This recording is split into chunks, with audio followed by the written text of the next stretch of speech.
ফজরের সময় স্ত্রী হাজবেন্ডকে ডেকে দিবে, উঠতে না চাইলে ঠান্ডা পানির ছিটা দিবে, কারণ জান্নাতে একা যাওয়া যাবে না, গেলে দুইজনই যাব। কথা কয় না? দুইজনেই জান্নাতে যাওয়ার দরকার আছে না নাই? যত বেশি আপনারা আল্লাহর আনুগত্যে আগাতে পারবেন, তত আপনাদের মহাব্বত বাড়ায় দিবে কে?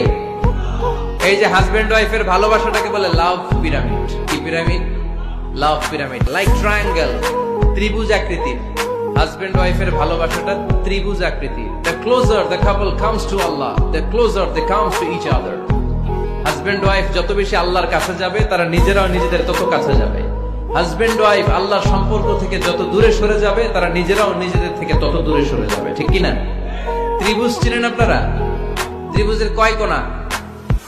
হ্যাঁ, 3 কোণা। এই যে এরকম লাভ পিরামিড, 3 কোণা। এই উপরের কোণায় আল্লাহর অবস্থান, আর এই কোণায় স্বামী, এই কোণায়